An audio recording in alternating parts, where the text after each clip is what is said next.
All right, with that, I am delighted to welcome in our instructor for today's webinar, Confluence Administration, Make Your Team's Content Sing, my wonderful colleague, Emma Rush, who is an Atlassian training consultant. Emma, when you're ready, feel free to share your screen and get us started. Yeah, so I will share my screen right now.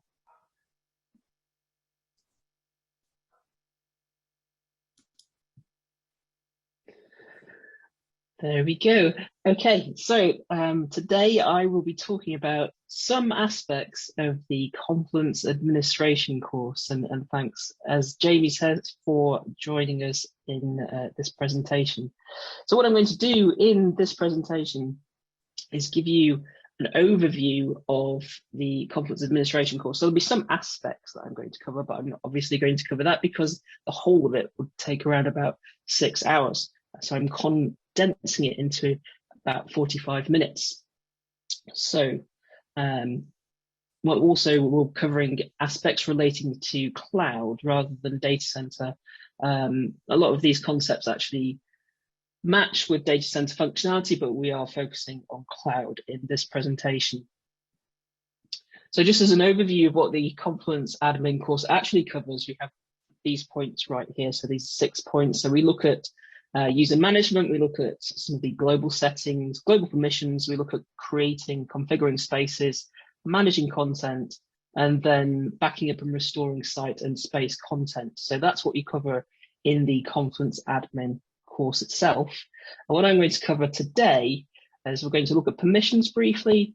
We'll look at configuring some spaces or some aspects of space configuration, and we'll also look at managing content.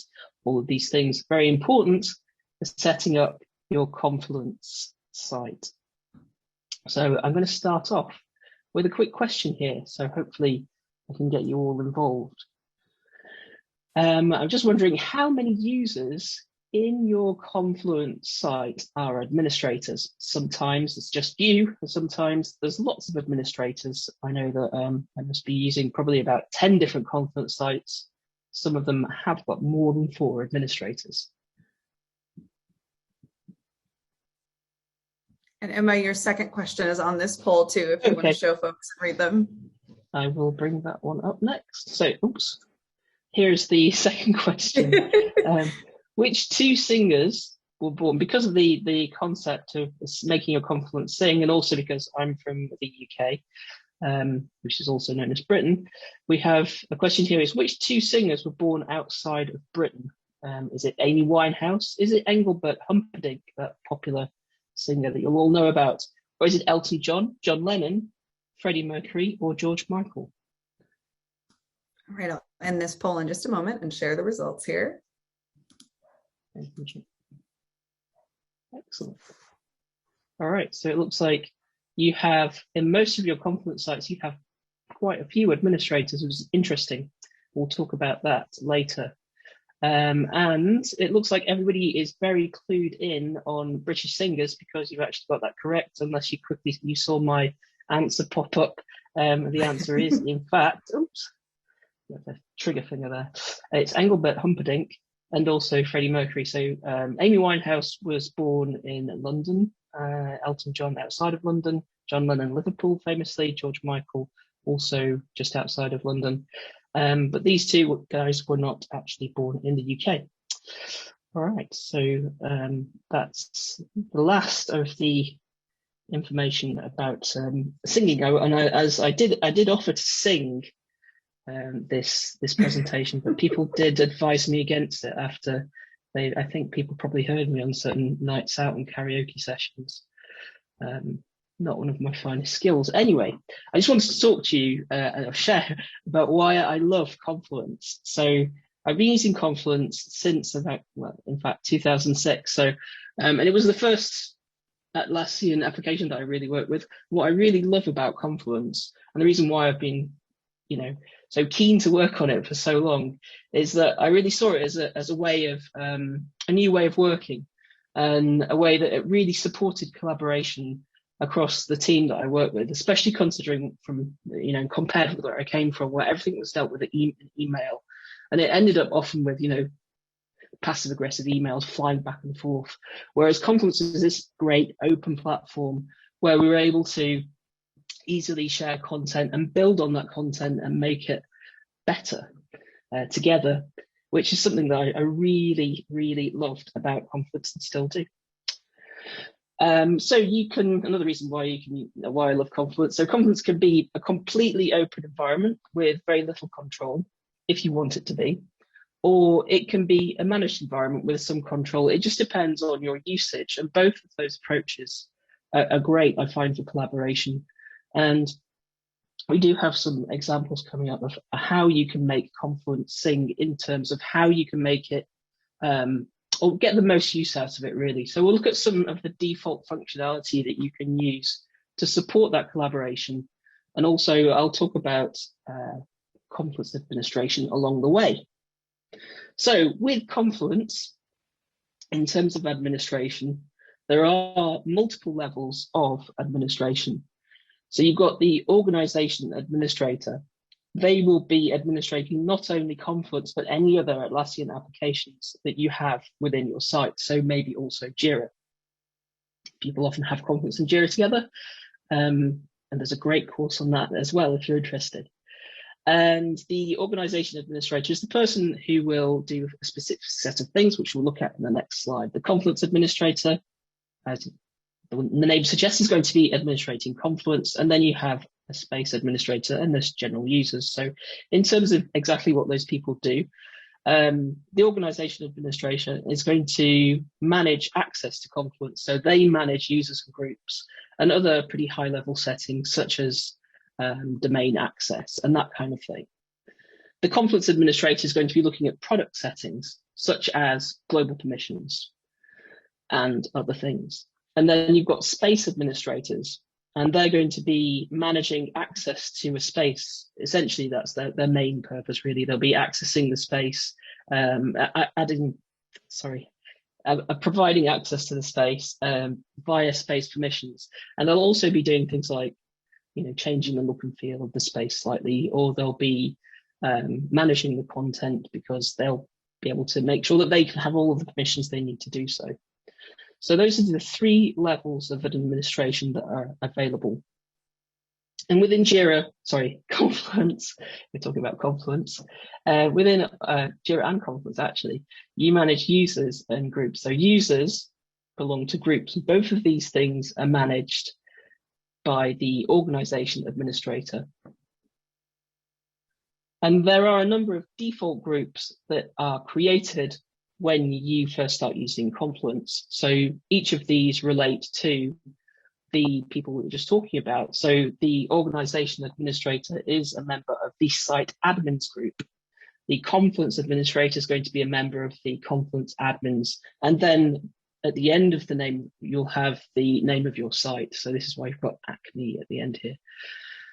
Confluence users, anybody who has access to the Confluence application, is going to belong to this group here. These might not be exactly what you use in your Confluence site itself, but this is what you get by default.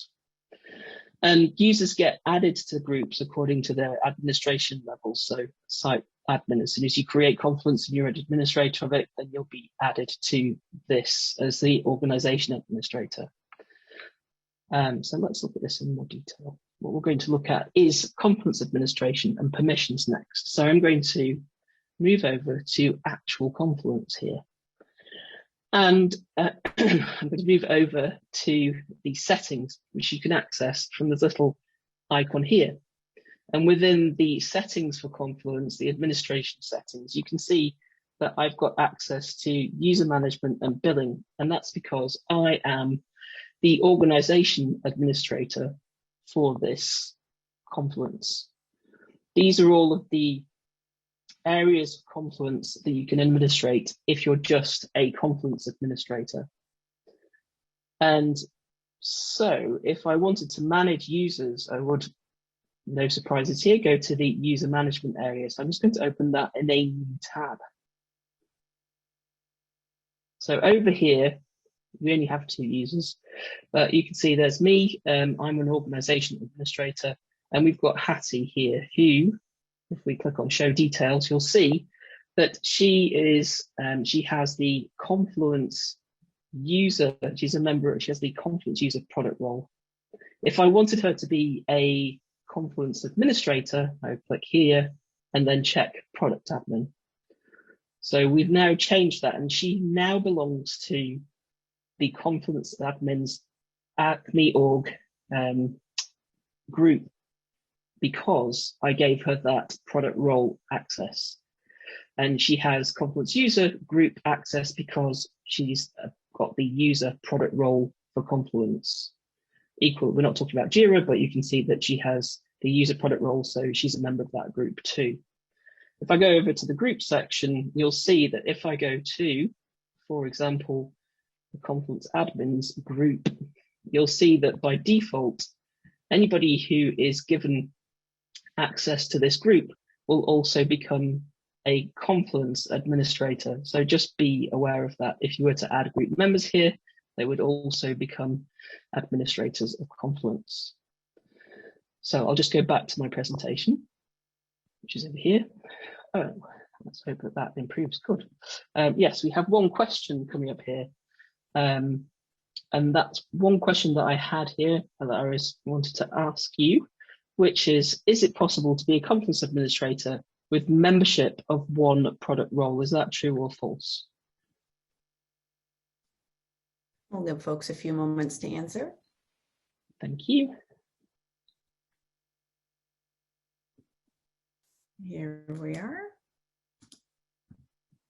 Great, and it looks like, yes, you're all completely knowledgeable folks here about Confluence. You can see that I added her to the, Hattie is the person who I added to the role, the product role of administrator. You can, if you want to, just add somebody to that role and they don't use up a license. So that's one way of dealing with administrators. Of course, it's better, I feel, that you add them to both roles, because then they've got full access and also can help users do things like manage their content. So the answer is in fact true. The next thing I wanted to look at very briefly is global permissions. So with Confluence, the global permissions are much easier to manage, I would say, than Jira global permissions. So you only have basically two permissions that you need to consider. And that is for licensed users, that is the ability to create a space or the ability to create a personal space. By default, everybody has a personal space. And then I guess you can choose to remove them if you need to. But if you want to give people the ability to create a space, they have to be given the membership of a group associated with that permission. In cloud, you can only give permission via groups. So quick look at that. If I wander over to Confluence over here. And so this is easy to see if you scroll down, and we'll look at the global permissions for this Confluence instance. You can see that we've got members of the Confluence users group. They have the ability to create a personal space and to also create a space. Now, some people like to limit that, limit the amount of people who can create spaces, just because it's just a way of managing things. People really that people want to put in place, and I'll talk a little bit about management in a moment. So if you want it very open, allow anybody to create a space, anybody that is who has access to Confluence, or you can limit that if you need to. So that's where you do that in global permissions, in the global permissions section of Confluence. So I'll go back to my presentation, which unfortunately is displaying in a strange way. We were just talking about what a space is, and it's just a place where you can store content. That content can be documents, files, photos, blogs, etc. And you organize your content in a hierarchy. And I'm just going to move on to the next slide there. And the reason why I talk about adding content in a hierarchy is because it's something that I want to talk about and touch on, is in terms of the way we structure content within a space. So the space itself is managed by a space administrator, and that is the person who's been given the global permission to create a space. When they create a space, they're automatically an administrator of the space, And they can, if they need to, of course, add more space administrators. And they don't have to be Confluence administrators. As you saw in the demo, it's as long as you belong to a group that's been granted the global permission to create a space, then you'll be able to create one and you'll be the space administrator of that space. So when we talk about open or managed ways of dealing with Confluence, so a lot of people, as we saw, had a lot of administrators in their Confluence instance, and that's, if that worked for your environment or your organization, that's great. So anybody can create a space in that case. And the benefits in that case is that Confluence you can make it completely open, completely managed entirely by users. My preference is to, as I've said before, is to limit it slightly. And the various reasons for this, one of them, as I've pointed out here, is overlapping spaces. So people often aren't sure where they should add their content, because if everybody can create a space, you'll find that people create a space with an overlapping purpose. Like, for example, you'll see finance space, and then you'll see the finance team space. So if I was creating some content for the finance team, I wouldn't be sure really if it should go in the finance or the finance team space. So it can make it a little bit difficult to know where you add content to, and also where you'd find it. So is it in the finance space? Is it the finance team space? And so you can end up with some frustrated users. So open's great, but I suggest putting a little bit of control in there just to make sure that you can support your users in finding the content that they need to find. Another thing is that some people have lots of org administrators, so that they can, just anybody can add users into your Confluence instance. That's great if you have a very open approach to managing your Confluence instance, your site, but it does get a little bit confusing because you're not sure who has access and if they're members of the right groups and so on. So they might not have the right access that they need. So while it does mean that you distribute the management of Confluence and the organization as a whole to lots of different people, taking some of the strain away from yourself, it does mean that you would then have to kind of back up and then make sure people will be asking you to allow them to have access to certain areas. So you have to go in and change it. So, it's a balance, really. It's a balance, I would say.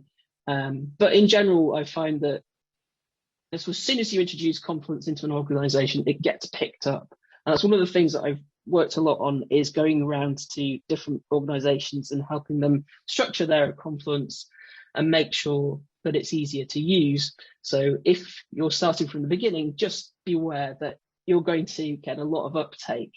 So make sure that you manage users, make sure that you are aware of the people that you're giving administration rights to in terms of organization and Confluence administration. And then manage the number of people who can create spaces. Of course, you can make anybody a space administrator, so that gives them the freedom to do whatever they want in their spaces. But I would say it's going to make it easier in terms of mass adoption if you limit the number of people who can create those spaces. And you can, if you want to, customize space permissions. So as I was saying, you could have this completely open space over here, the knowledge-based space, so that all licensed and anonymous users can view the content there. Say you're supporting the product, they need to find information on that product, and they can do that from the knowledge-based space, don't have to log in. But you can have it set up so anonymous users can view it, but only members of the docs group can edit it. So it's limited in a way. And then the finance space has probably got some content in there that is a little bit sensitive. So you might have that only administrators and members of a certain group, in this case, the finance group, can view and edit that content. Of course, in a space, you can add page restrictions. So you can limit who can access certain pages. And at all times, as a Confluence administrator, you can override those permissions. So you can set up default space permissions within Confluence under the space permissions in Confluence administration. And this is where you're determining what the default space permissions are when you create a space. So when you create a space, you can base it on these default permissions, or you can base it on the permissions of a different space. And these are, when you actually get to your space itself, you can change the permissions, or you can grant permissions to groups and individuals. But when you're setting up the default space permissions, they're to groups only. So in this case, you try and set the default space permissions to meet the needs of most of your teams. So in this case, it's quite open, but we've just set it up so that space administration can't be done by members of this group, whereas administrators pretty much do whatever they like. And as I just said earlier, if you're a Confluence administrator, you can recover permissions. So as a Confluence administrator, I can go to the default space permission section, and you'll see a list of spaces. You can filter those spaces by key, and you can recover those permissions where you have no access. So a space might be created where for some reason you've been removed from the permissions for that space. But here you can see I can just click recover permissions for the HR space, human resources space, and then I'll be able to go in there and pretty much do what I like within that space. So administrators can edit the permissions of spaces at any time. And I mentioned it briefly, page restrictions. So the levels of permissions within Confluence, you have global permissions that controls what you can do in Confluence in terms of being able to create a space or create a personal space. Then there are space permissions, which are much more fine-grained, and they can determine what you can actually do within a space. So you can delete content, etc. You can edit content and so on, or maybe you can just view content. And then at a page level, you can restrict access so that you can't either view the content at all, or you can restrict editing access. So those are the three sorts of levels of permission within Confluence. And of course, in the Confluence course, we go into this in much more detail, but that's just a quick overview of permissions there. We talked about spaces and the hierarchy within a space. So you've got, for example, here the HR space, and that gets broken down into you have a home page for every space, which you see if you click on the overview page. And then each page is then added as a child page. So you have this hierarchical content structure. And if you can, when you're managing your content, is you need to try and develop and maintain a consistent page hierarchy. This is going to really help you with managing your content long term. There's certain ways you can sort of support this. And I would say it's not arbitrary. This is what I believe. Let's say 3 is the magic number in terms of level of hierarchy within your structure for your space. So you don't want to go much deeper than 3 or 4 levels. I've seen Confluence spaces where you've got child of child of child of child of child of child of, and that's where you need to start tidying things up, because it's just going to make things quite difficult in terms of managing your content. And again, if you have sprawling content, then you might get frustration amongst your users. So don't have a massive hierarchy of pages if you can. And as I was saying earlier, ideally what you need to do is to consider mass adoption, because as I say, as I've been through lots of Confluence sites and instances, you get content sprawl. And so you need to start thinking about managing your content.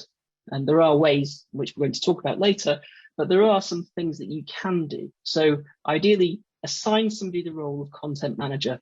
They used to be known as a wiki gardener or wiki gnome, but a content manager who's responsible for trying to enforce the standards of consistency. So things like, don't go too deep in your hierarchy of content, for example. You don't need to be like super controlling about it. Just try gently enforce those standards, just to try and make sure that that content is added in a consistent way. And if you can, sort of encourage the adding of content, making suggestions for how to add content in the best way. And this is what we're going to talk about in a few slides' time. We're talking about different ways of using default Confluence functionality to support the management of that content. Also, you might want to prune the content. Something that I mentioned at the very end of the slide deck is you might want to use analytics that are available within Confluence. So you can check to see for content that rarely gets visited.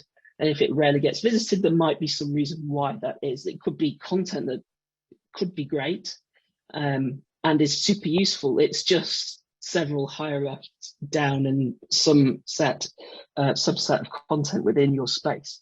So either move it somewhere, make it easier to find, make sure it's labeled, and so on, or remove it if it's, if it's maybe half finished, or it was an idea that wasn't developed.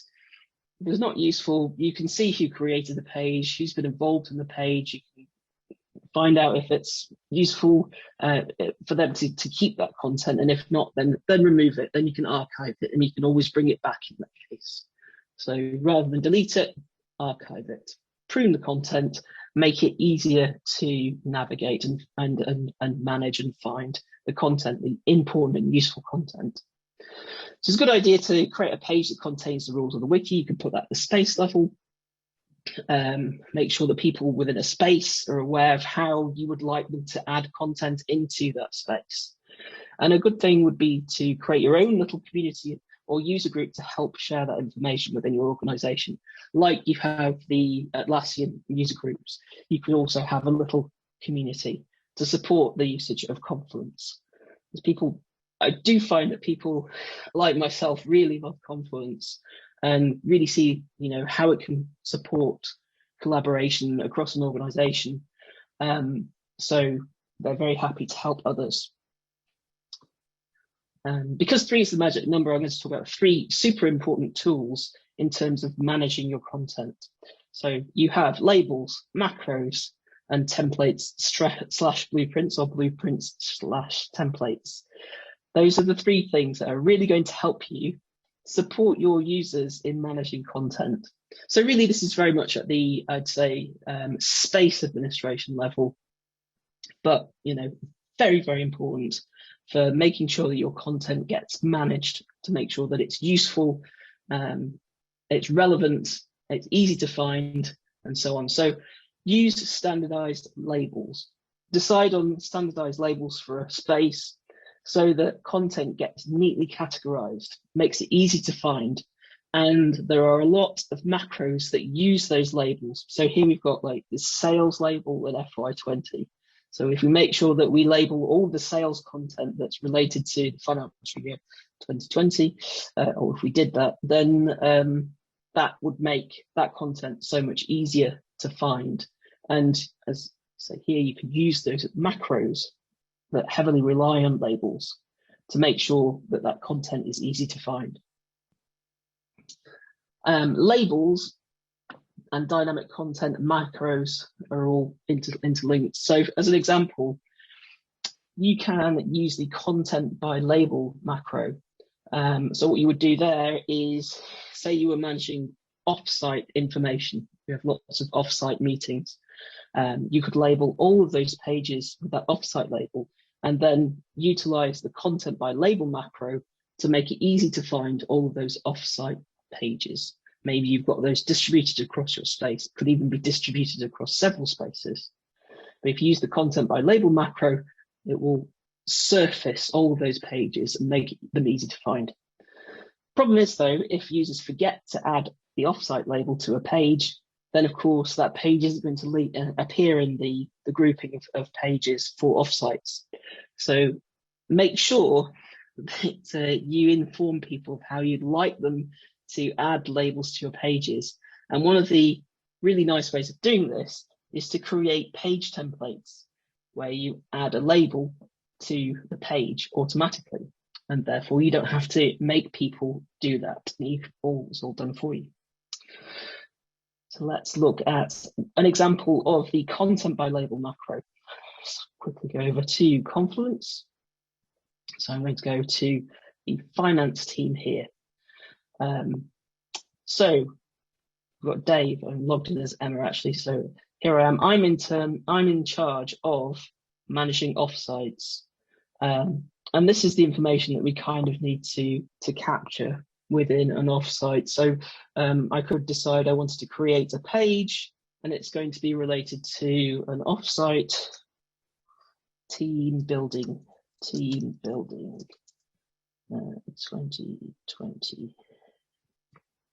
22, that'll do. Team building 22. I'd put those items that I want to manage within my team building page to make sure that I keep a record of it.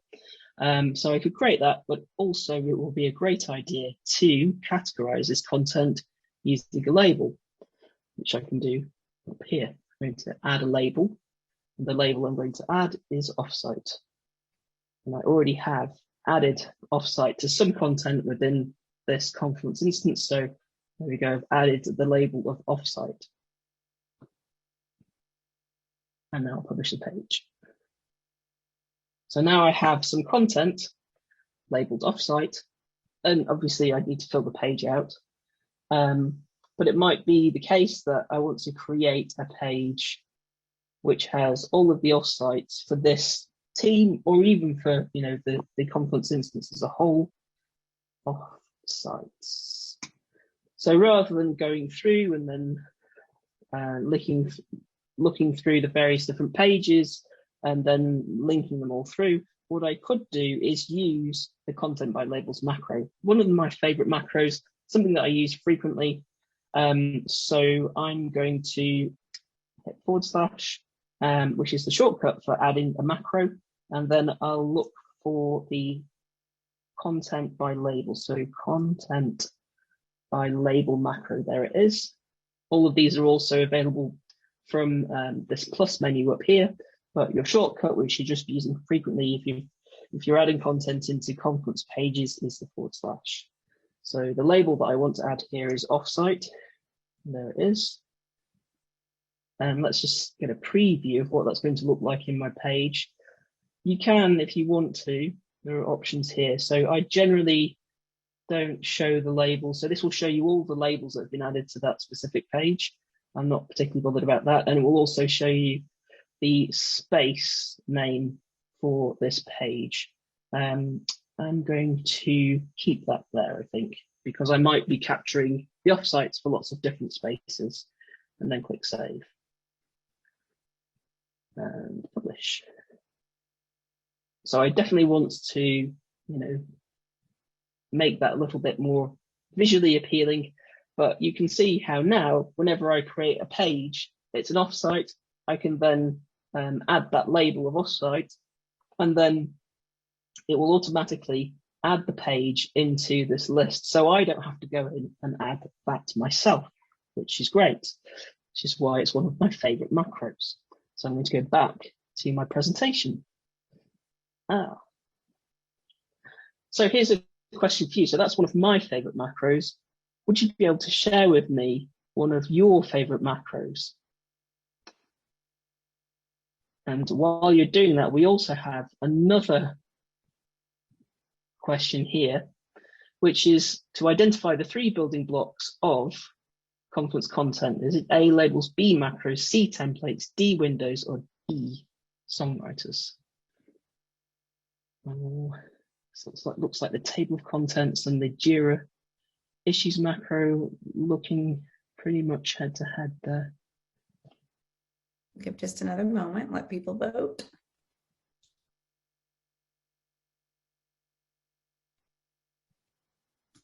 All right. Right. So it looks like, yeah, it's a close run thing between the Jira issues macro and the table of contents macro. Do love the Jira issues macro, use that all the time. Great way of surfacing issues in different and presenting them in tables, so you don't have to build them out manually within Confluence. And let's have a see. Yes, we've got labels, macros, and templates. Are in fact the 3 building blocks of Confluence content.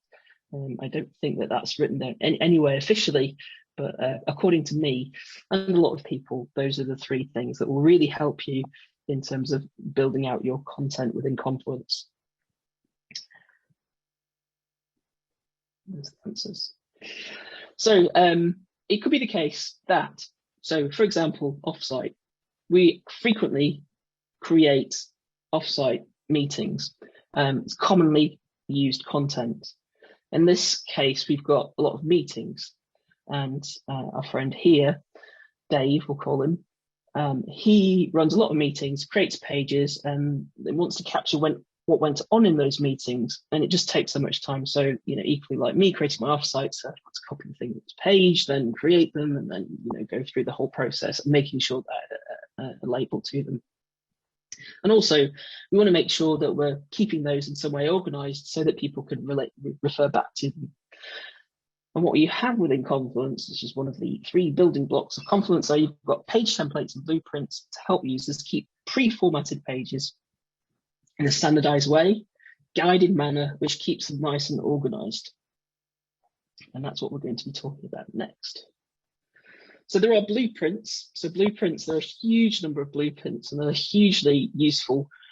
All sorts of different sorts of blueprints added into Confluence Cloud. They are sets of page templates which have some added functionality in them. There are, as I say, lots of them available out of the box. And they help you to organize your work in a uniform way and help you to maintain consistency across teams, across spaces, and just across your space in general, really. So, you might want to manage your meeting notes. You can do that within Confluence using these blueprints. You can also create templates. So templates are user generated and blueprints are added to Confluence for you. Templates are generally used to just create one single page. You just basically create a new page. It's like creating a page within Confluence that you then save. We'll look at that in a demo shortly. A blueprint is different. A blueprint is created for you, contains page templates, several page templates, and is used for creating multiple pages. You can download new ones from the Atlassian marketplace, and you can actually create them, but you need to go through some development process. It's not particularly straightforward, but if you have developers on your team, that's something that they could look into. Templates, however, very easy to create, super useful, really helpful in maintaining and structuring your content within Confluence. So let's look at the meetings blueprint. So there are several meetings blueprints. So say, for example, I was to create a page and it's going to manage one of my weekly meetings. I could go in and I could just add the content every week. Maybe I just copy the page, make sure I've got the right labels, etc. Or I could use a blueprint. So the way that you create blueprints is very easy. I'll create a page from a blueprint. You can see them all over here on the right-hand side. And you can search through those blueprints as well. Let's search for the meeting type of blueprint. You can see there's a number of different meetings. Meeting notes, weekly meeting notes. I don't have to create the page. Structure is already there for me. So I can add that in. It's already got lots of flair, so I don't have to add any emoticon flair in there. And let's call it the meeting week, let's say 36. So I'd go through and obviously fill this out with the, the relevant information and then click publish. So now we've got this standardized content, and it's going to be the same for every time we create a meeting. If there's something specific that we want to get managed in our weekly meetings, can actually edit the blueprint on a space by space basis. So that's actually, let's just refresh this. That's one of the things you just need to make sure that you're careful of, or you're aware of, just being careful about managing content that you add into Confluence, because as you can see, I've added that page and it's a child of offsites, which is not what I wanted. So I'm going to leave that there. And I'll possibly just drag and drop that onto offsites. So nice and, just be cognizant of making sure that you keep everything nice and structured, nice and ordered over here. So we've got a meeting here, and we can then go to space settings, and we can go and look at the templates that we have for this space. And then if I go over here, you can see the blueprint templates. There are quite a lot here. So what I'm actually going to do is just use the find feature, and there's the weekly meeting notes. I was just using that find feature from my browser to find the weekly meeting notes. I can then go ahead and edit this. And you can see here, what I can do is if there's something we need to specifically be managing, or maybe we can decide that we might want to add another section in here, you can add that in and then click save, and that will change the template. So whenever we create a page based on this blueprint, it's going to add in every bit of information that we need to monitor within our meetings, our weekly meetings. I'm going to save that and then go back to my page, my space overview.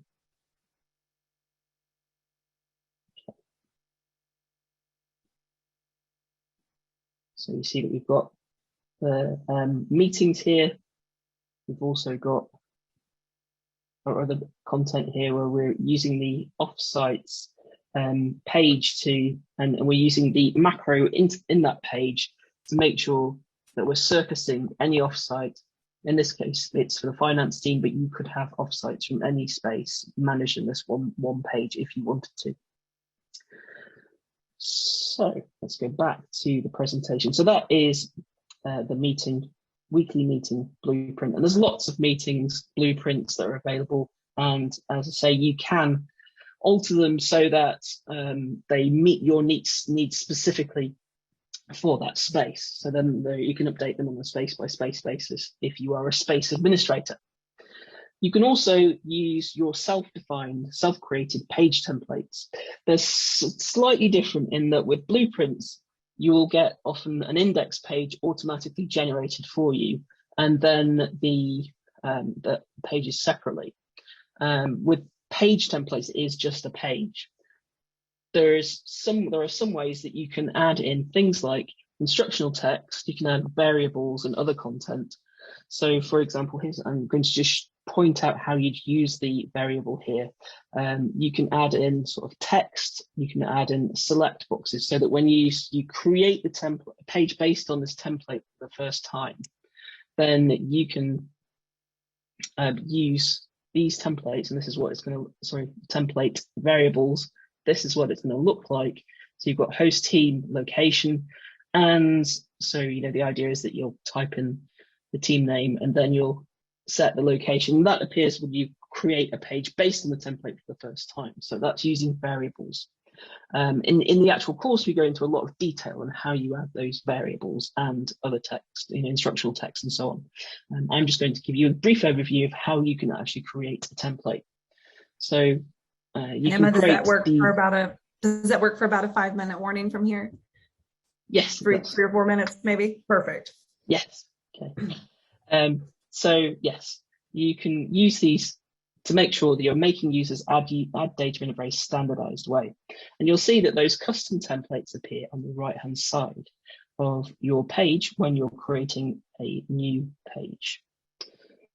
There are also useful other macros that you can use within your page so that it facilitates the creation of content based on those templates. So you create yourself a template, and then you can create an index page. And on that index page, you can use these extra macros. These macros are the create from template macro. So you use this button here. When you click on it, it will create a page based on the template that you've just created. So just very quickly, I'm going to show you how you create your own template. Okay, so we can go to space settings. We'll go to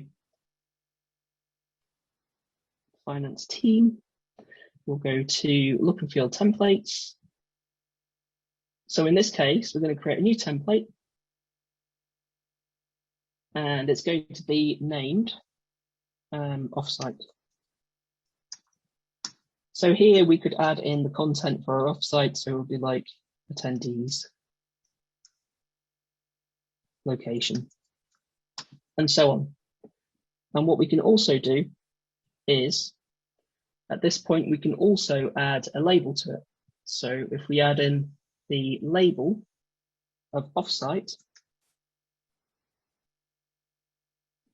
whenever we create a page based on this template, it's going to add in an additional label of offsite. And that means we can use that label in macros within different pages. So you can use that within the content by labels macro. You can use it in the indexing macro. You can use it in the page properties macro. And you can make sure you can then surface all of that content that you create using that template. So we build this out, add some nice headings, add some user guided content, which is covered in the course. And then whenever somebody then creates a new page,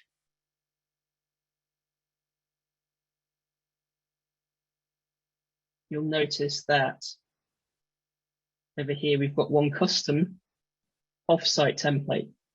So we build that out with this information specific for offsites so that we don't have to add in all of that detail. And it will also automatically add in labels, which we can then utilize and leverage across all of the content within Confluence. So I'll go ahead and publish that. So that was a very cut down version of what you can do with templates. And there's much more information in the Confluence admin course.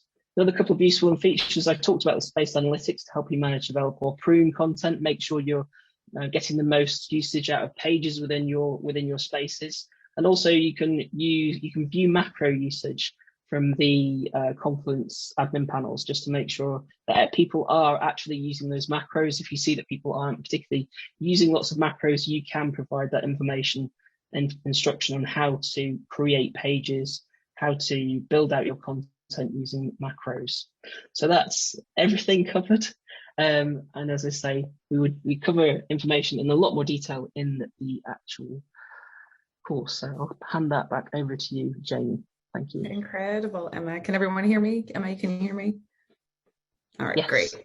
Okay, so there's been a lot of activity behind the scenes in the Q&A area, so I feel confident that you all are superstars and you know exactly where this is, but just a reminder, it's down there at the bottom. If you have any questions that you would like answered, you can ask them of Emma and our other colleagues. You can also see what questions have already been asked and upvote, and that'll help us determine a sense of priority as we answer questions in these last 9 minutes.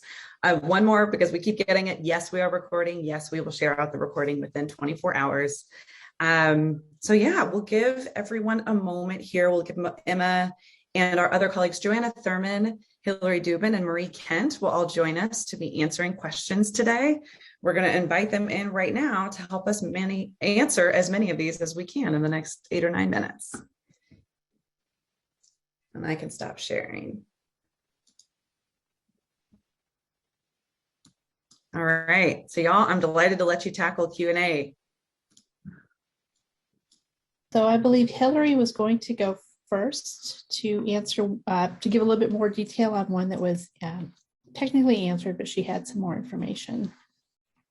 Yeah, thank you, Marie. So there was a question about managing content at scale. So large amounts of pages, large amounts of content within a single space or across your entire site. And I touched on a few ways that you can do this now. You can use labels, which we covered a lot today. You can use bulk archiving, which allows you to select multiple pages and their children, archive them all at once. And we actually do have on our roadmap more bulk tools like bulk archiving. So same experience, but more actions. Those are coming over the next year. So won't get into that too much. But the main thing that I wanted to talk about that is so exciting. I am already using it on my internal site, and it's saved me so much time, is automation for Confluence. And so if you've ever used automation in Jira, it's the same core infrastructure. So the experience will be really familiar. And what it is basic if this, then that rules, which you can set up to do a wide range of actions on your content. So for example, if you wanted to archive all pages that haven't been viewed in the last 6 months, you could set up a scheduled trigger. So like every week, check for pages that haven't been viewed in 6 months and then archive those pages. Or maybe you don't want to directly archive. You could say, check for pages that haven't been viewed or had any activity then add a comment, and then if those pages are still not updated, then archive. You could use it for checking all pages with a certain label and then moving those pages to another space, or checking all pages with a certain label and then making a copy of them and then deleting the original. Whatever you want to do, it's super flexible. I've already been using it a lot for automating the creation of pages. So if you have recurring meetings, like each Tuesday at 9 a.m., create a page from the meeting notes template, because I have a weekly PM meeting. But it'll be really helpful and hopefully save you all a lot of time when you need to manage large amounts of content that have something in common, and you can set up whatever triggers or conditions to filter for the content you want, and then take a certain action on that content. Yeah, thanks, Hillary. I'm stoked for the automation stuff. I love the if this, then that concept. So one of the questions, it kind of got lost, but someone was asking about space templates. So I assume that you're looking for a space template that populates the space with particular pages and particular templates.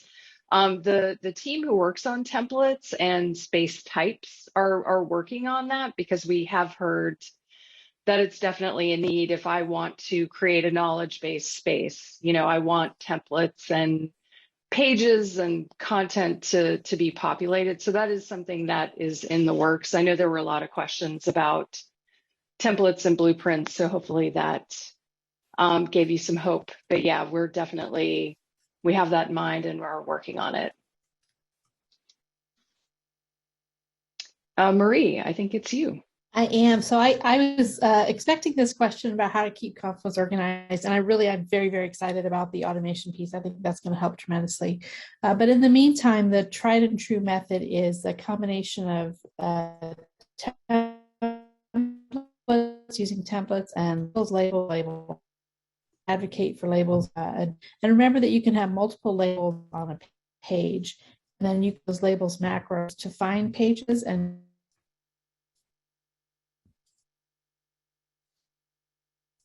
you create a page using a template, it will automatically.